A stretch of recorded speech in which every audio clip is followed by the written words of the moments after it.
देखिए इस टाइम इटावा गल्या मंडी का जो गेट का ताला है, भारतीय किसान यूनियन राजनीतिक के जो पदाधिकारी उन्होंने ताला डाल दिया। समस्या ये है कि जो सरकार की रेट 2300 रुपया है मोटा धान खरीदने की, वहीं यहाँ की जो मंडी के जो आड़तिया हैं उसे केवल 1600 खरीद रहे। बड़े घाटे में जाता हुआ दिखाई दे रहा है किसान इटावा डिस्ट्रिक्ट का। मेरे पास सचिव, मंडी सचिव है, उनसे कहूंगा आखिर क्या कारण है किसानों के साथ नाइंसाफी क्यों हो रही है मंडी इटावा में, क्या कहोगे सर?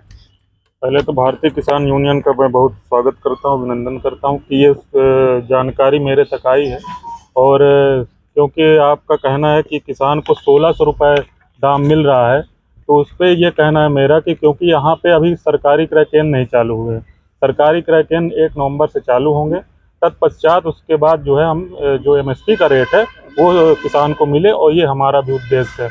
यहाँ पे हम नीलामी के माध्यम से ये देखते हैं कि एमएसपी का रेट किसान को मिले। सर सरकार का जब तक आदेश आएगा तब तक तो शायद टाइम धान का कट जाएगा, इस पे क्या कहोगे? उस पे हमारे किसान भाइयों ने, किसान यूनियन के पदाधिकारियों ने एक ज्ञापन दिया है, उसके आधार पर हम आगे पत्र प्रेषित करेंगे। उस पर संस्तुति लेंगे कि 15 अक्टूबर तक धान क्रय केंद्र चालू हो सके। बहुत बहुत धन्यवाद सर। संजय यादव जी, जिला अध्यक्ष भारतीय किसान यूनियन। सर कैसे देखते हो आज आपने मंडी को ताला डाला है, सर क्या किसानों के साथ देश में कब तक अन्याय? ताला हमने नहीं डाला, ताला किसानों ने डाला। सॉरी, किसान जब आप तो गाजीपुर बॉर्डर पर भारत सरकार से 13 महीना संघर्ष करते रहे राकेश टिकैत जी के साथ किसान बिल को लेकर, क्या कहोगे यहाँ अन्याय हो रहा है? आप अंदाज लगा लो, जब किसान दिल्ली में ताला डाल सकता तो ये तो कोई बड़ी बात नहीं। खैर हम लोग शांत प्रिय लोग हैं, अपनी बात शांति से रखना चाह रहे हैं, तो बड़े आराम से हम लोग बैठे थे और सचिव साहब आए, उन्होंने बात सुनी।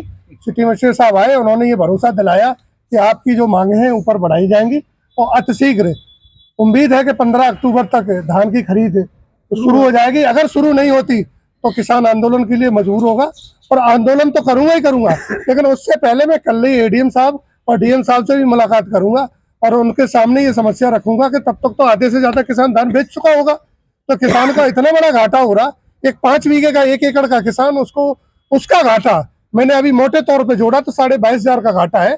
किसान इस घाटे को कभी जोड़ता नहीं, किसान से ज्यादा कोई सहनशील व्यक्ति दुनिया में है ही नहीं। क्या देखते हो इटावा की मंडी में क्या करप्शन है? इससे पहले जो अधिकारी थे क्या करप्शन में लिप्त थे? क्या नहीं, अब जो चला गया सो चला गया, लेकिन व्यवस्थाएं बहुत खराब थी। मैं समय समय पे उनको समझाता रहा था कि नए सचिव साहब आए तो अभी कुछ कहना ठीक नहीं होगा।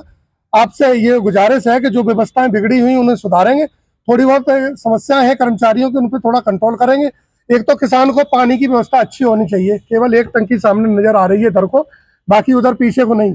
सफाई की स्थिति, सुबह झाड़ू वाले तो बहुत रहते हैं, लेकिन सफाई की स्थिति ये आती है कि वो सड़ा कड़ा पड़ा रहता तो पड़ा ही रहता है। एसडीएम साहब आए, क्या आश्वासन दिया? सिटी मजिस्ट्रेट साहब आए थे, उन्होंने पूरे आश्वासन दिए कि जो भी ज्ञापन में 12 बिंदु दिए हैं तो उनकी गहनता से जांच की जाएगी और उन पे कार्रवाई की जाएगी। सबसे बड़ी समस्या है कि आवारा पशु यहाँ आते हैं।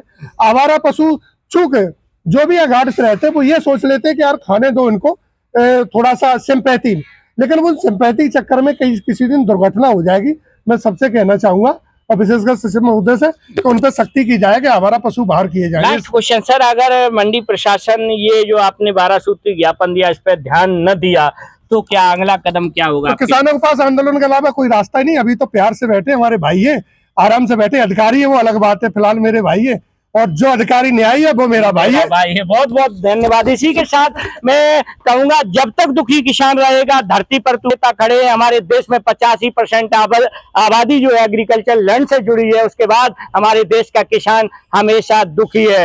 इसका ये कारण है आज ये जो मंडी का रेट है 1600 में खरीद, जब तक गवर्नमेंट का आदेश आएगा ये माल खरीद के व्यापारियों पे पहुंच जाएगा। इसका किसान को फायदा न मिलते हुए सीधा डायरेक्ट व्यापारियों को फायदा देती है कोई भी सरकार। ये सच्चाई है। मैं देश के किसानों से कहूंगा कि आप जागो, तो जाग के अपने हक और अधिकार की लड़ाई लड़ो। बहुत बहुत धन्यवाद। इसी के साथ मैं कपिल यादव, MBM न्यूज़ 24 इटावा मंडी उत्तर प्रदेश।